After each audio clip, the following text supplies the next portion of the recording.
welcome to the Poets Cafe. I am William R. Kraft Jr., your host this evening, and tonight our very special guest is Neal Berkey, who is a poet in the local area. Good evening. Thank you for making me feel special.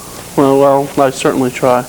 Okay. I want to start off talking about a couple of your poems that you gave us to read. The first thing that really stood out about your poetry is the way that you use word placement in your poems, because I noticed certain poems you construct the words in certain order. Would you like to speak about that, perhaps? My word choice is primarily driven by what people say. I try to make things as much as possible be human speech. Yeah. I guess when you'll hear me read, I think it'll sound like you'll hear real voices or people talking. Yeah. And I think that's probably what I strive for most in word choice. And a lot of times it's what sounds good. Yeah. Well, the second question that I have, that's not really related, is about the words that you do choose. And I guess you sort of answered that in the first question. Are the words you choose directly from what people have told you? Direct quotes, if you will? You know, actually, a lot of times it is something. I'll use phrases that I've heard people say, like, "I'll go to hell and back again before I eat any of your cornmeal." Yeah. Okay. Yeah. I did notice that some of your poems you sent us were comical. Have you worked with exclusively to an extent with comedy and poetry? Well, I wouldn't say that all of my poetry is funny in any way. No, that's not what I mean. Right. I really like performing my stuff and bringing it to life. Yeah. So. And I'm not limited to poetry. Like, for instance, April 19th and 20th, I'm in a friend of mine's show, and it's happening Risley Theater, and it's going to involve performance art and dance and some other things. So I like to have experiences which expand my art, and through that I can know more, and then I can write better poetry and better other things. Yeah. Do you write fiction as well as poetry? Yeah, I do write a little bit of fiction. I gave you The Dirt Fairy, which is a short story which I wrote, and I actually think I definitely want to do some more with that. Yeah. The thing I'm going to do next, I'd like to write a play, actually. Yeah. Because I used to live in Risley Residential College. Yeah. And they make it very easy there to put on things, to put on plays. Yeah. And so I'm planning to write a play, and then what I would like to do is I would like to direct it and produce it and put it on next semester. Yeah. In the fall. Last spring. Let me see. Last spring. No. Last semester, which was last fall. Yeah. I co-organized and co-choreographed a dance concert. Yeah. And I like to do a lot of different things. I worked with Jen Corley, who I dropped a name. Well, okay. You've mentioned that you would like to write a play. You've dabbled in fiction. You write poetry, and some of your of the selection you gave me, I noticed were songs. Did you or are you involved in a band or any musical experiment? Well, I'm sort of working on a musical experiment. The songs were songs that I performed at Risley Spring Fair. Yeah. It's a celebration at the end of classes. The end of classes are, after all, a time to celebrate. Yeah. Yes. Well, okay. I wrote those songs, and I was part of a band called the Neal Berkey Experience. Okay. And there was a lot of different instrumentation going on, and I was the vocal end of things, and it was a lot of fun. Yeah. Sort of going back to your poetry, I've noticed that some of your poems, as I mentioned earlier, some of them are comical, but then some of them are very serious works. Mm-hmm. Are there any events from your life that inspired these serious works, or what things do you look at for inspiration? What do I look at for inspiration? Well, it's funny. Like, the reason I was late today, and that was unprofessional of me. but the reason I was late was because I was writing a poem. Yeah. Okay, and the reason I was writing the poem today is I have a friend of mine has a birthday coming up. Yeah. And I wanted to write something for him. So that was my inspiration. Yeah. So I just, it's funny, recently I end up, a lot of the things I've written are for people. Yeah. Like one thing that you read was a Christmas card that I gave. Yeah. Yeah. And that was because I wanted to write him something cool for a Christmas card. Yeah. And then, of course, I ended up twisting it a little bit, making it a little devious. Yeah. Yeah. But I like to write things for people, and I like to entertain people. Yeah. So the poetry works in well with performance. Yeah. More and to the point. my inspiration is for people, I guess you would say. Yeah.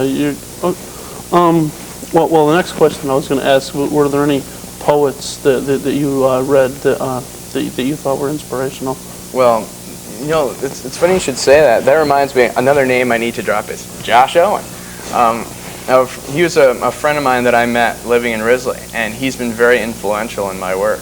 Well, he's just able to look at something and he'll say, you sort of need to go that way, or focus on that. Yeah. And I really appreciate that. And one of the poets that he pointed me out to, he's not even he's not a writer, he's a musician. But he pointed me out to the work of Charles Bukowski. Yeah. And it made things clear for me, because he uses human language, which I like, and he sort of he has kind of a loner perspective on things, which I do too in a way, I would say. And it just kind of, it made me see how one could express oneself with poetry. Yeah. Well. In a good way. Well, Charles Bukowski. Anyone who knows poetry, knows Charles Bukowski is more. And anyone who knows poetry knows that he died recently. Rest his soul. Yeah, the perpetual drunkard, Charles Bukowski. The other thing that I want to go into is actually ask a couple questions about poems. Mm-hmm. Now, you wrote a poem about family values, and you're working with morals and how morals can hurt sometimes. Mm-hmm. Would you like to elaborate on that poem? Yeah, family values kills another person. Yeah, well, it seems like some people, this is being very general, but some people believe things that harm people, like the poem that I wrote focused on abortion. Yeah. And it seems like some people they're very closed-minded, and they're not open to things like, you can't marry a Jewish girl. Yeah. And that's the type of thing that just bothers me, because it seems like people can't open their eyes to things, and they can't be open-minded about things. Yeah. And they can't adjust to what's around them. They just have these set-in values that it seems like they just can't do anything with. Yeah. Because they can't move with it. They're sclerotic. Yeah. And I was just commenting on, I guess, the pro-life people who don't like abortion, and they hate it, I guess. But it's hard for me to imagine them saying to their daughter, "You can't have an abortion." Yeah. And poetry, as Tolstoy said, can be used for for political or other means, and I think in that poem it's used very well, and it's a very well-written poem. Well, I think a writer, to truly do the job of a writer, is to influence society in some way, and to make people believe. I like to make people believe as I believe, I guess, but a writer should be an instrument of social change, I think. I think Nikki Giovanni, who was on this show, is a good example of that. Yeah. Yeah, on the same point, I forget who it was, but someone once said, art without thinking is not true art. And I think that poem there uses that technique very well.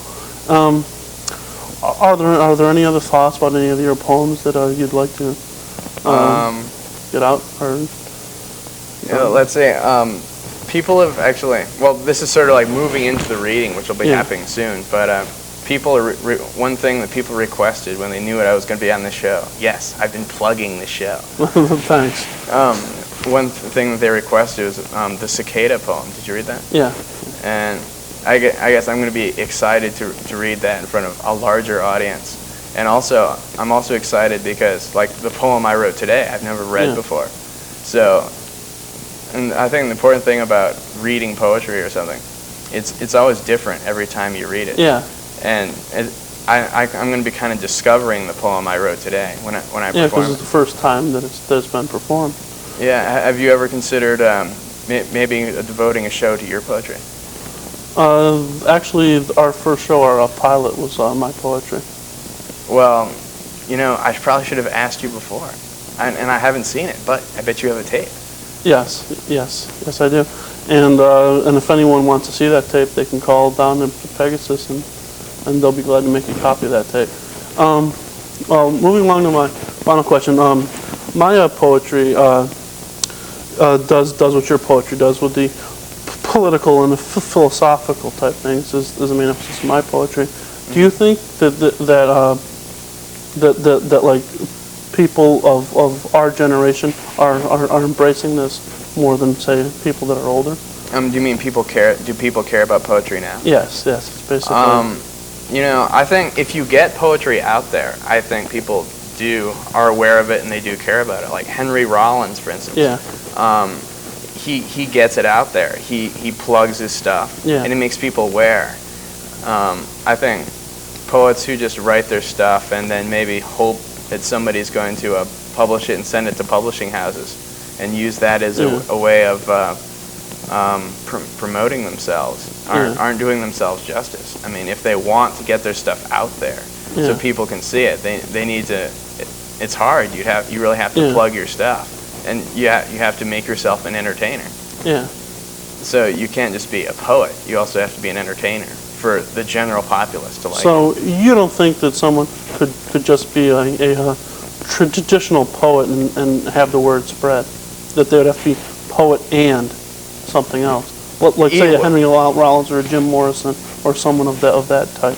Oh, I don't know. I think either that or they have to get themselves liked by a certain person. Like, say, if Newt Gingrich loved my poetry, that might be enough, I suppose, to get your name. Yeah. But I think if you really want to connect with people, if you want to connect with people, you have to be there reading it to them. Yeah, I more or less think the same thing. That the problem that poetry has now is how people perceive it, and the way that poetry has to be taught to people is in a different manner than it's being taught now, like through music or through some other means. Yeah. I know, it sounded like you were just going to end, but feel free to. I just wanted to say that I think it's important to expand poetry into other things. Yeah. Like I like what the name escapes me. Asshole Eating Through Your Pants. What's the name of him again? No, he wrote Naked Lunch. William Burroughs. Yeah, William Burroughs. I like what he's done with music. He reads his poetry and there's a funky beat going in the background. And I like, I guess I like polluting the poetry form and making it into lots of different things. Well, it's not necessarily polluting it if transforming you change, it. Yeah, that's transformation. Well, at this time, while we're waiting for Newt Gingrich to send his endorsement down to Neal, we're going to take a short break while a calendar of upcoming events displays, and we'll be back in a minute, so stay tuned.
Oh, if only I was sure that my head on the door was a dream.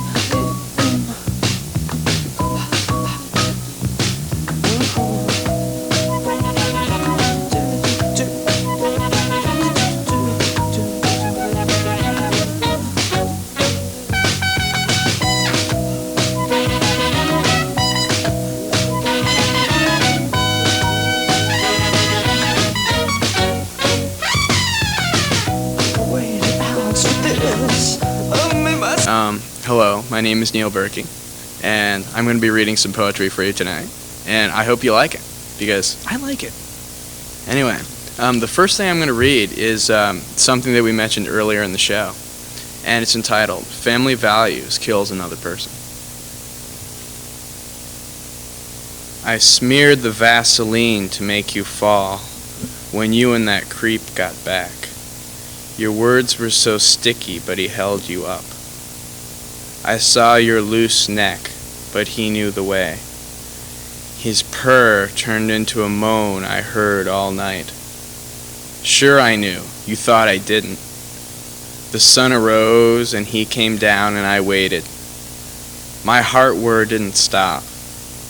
I didn't want to, but on tiptoes I went and cracked the door without air, and my nose stuck in the crack, and I saw, and I was so dirty and it was so horrible. Your jammies were your birthday suit. Your fuzz was open. I saw bloodstains on your wool, white since birth blanket. It looked like the bull did it while you slept. Your gaping dead room window chilled things crisp and light. The pull of thousands of high sermons turned me red. The swing of the fear of God hit me in the head. I hated you. Wasn't right, but I did. When Mom or Dad asked you, "What's the matter?" I just glared at my plate. I knew truth back then. I knew a moral life head to toe. My eyes saw fault, you weren't a person. Try to understand. I didn't want to hate you. I thought I had to. Morals are the sty of a pig. They stink. Bad. But you tried to save our pride, kill just inside. Then Butcher slew you. And that's my little comment on pro-lifers, I guess you'd say. Quick water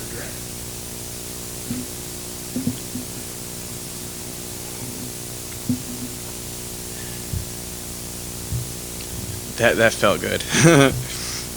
Okay, the next thing I'm going to read is entitled Cicadas, and it's dedicated to Jack Nelson. Cicadas jumping out of their skins don't care about a few stray toes, just as long as Mama cares. There is no love in this world like the love of a beady-eyed cicada mother, depositing her eggs in some seedy bar, and then drinking shots of tequila until her antennae fall off. As you can see, Mama doesn't stick around to see the nymph start masturbating all over the kitchen counter. She says, "Hey, you'll get wings eventually. That's all you need."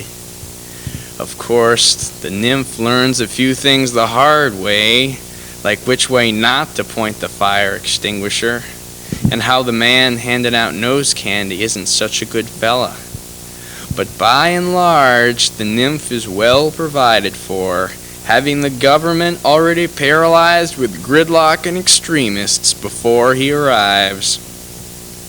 Growing up in the dirt, a boy is bound to get soiled, so it's necessary to molt a couple of times, each occasion losing a few unwanted tattoos and piercings and adding a nipple or two. But ask yourself if you've ever seen a lost nymph, wandering around town like a blind goat, asking for succor like it's nobody's business. That is not the way of the cicada, which has been spared the true urban blight, which is directionless youth, standing under ladders waiting for ironing boards to hit them in the head.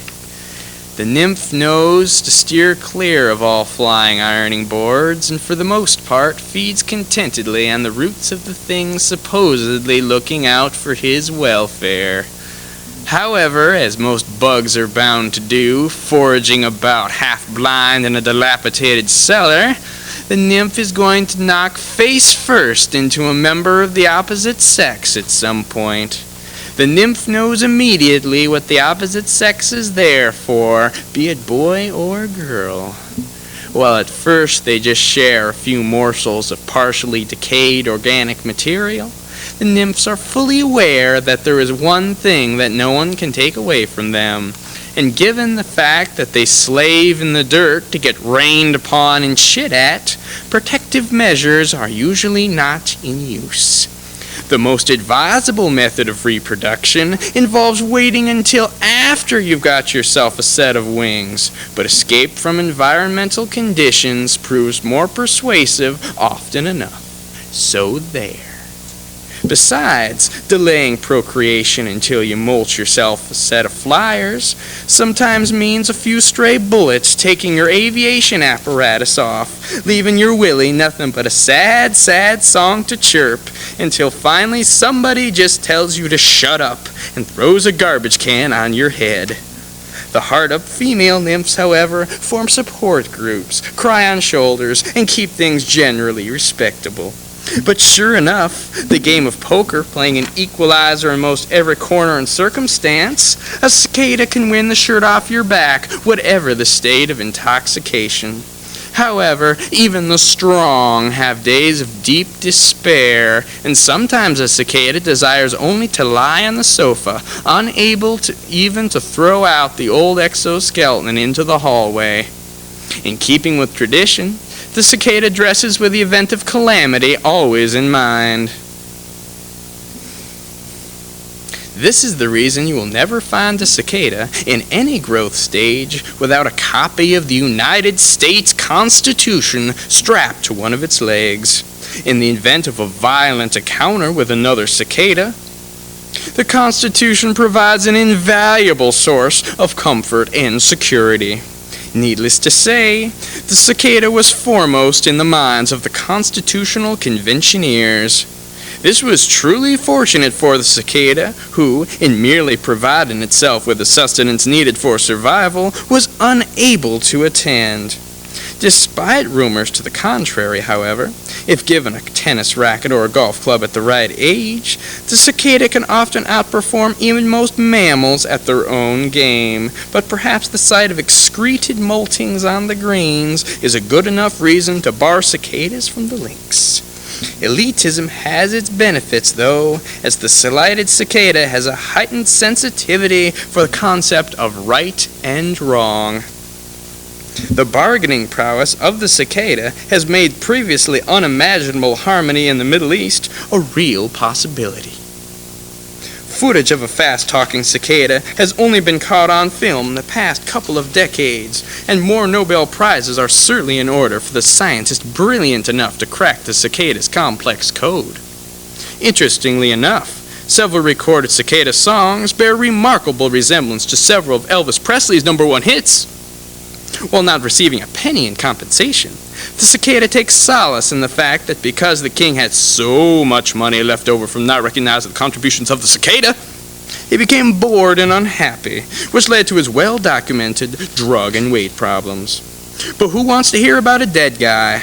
Cicadas don't live in the past. They live every grain of soil around them, an existence that some folks just couldn't deal with. It's not a pretty life that the cicada persists in, but it's the only one it has. A cicada can't move to Denver if things aren't working out. This downtrodden insect is stuck where it is, because no one just walks up to a cicada and hands the bug $50,000 and says, "Go make a life for yourself." It's a long way to Denver on foot, or rollerblades even, and there isn't anyone that it would know there anyway. But yet the cicada perseveres, and soon it won't be the one lying in the dirt. Thank you. Thank Neal Berkey for joining us this evening. And I'd like to remind everyone to tune in next week when we're going to be doing a theme show on the poetry of occupation and war. All right. Well, thank you very much for joining us this evening, and I'll see you next time you visit the Poets Cafe.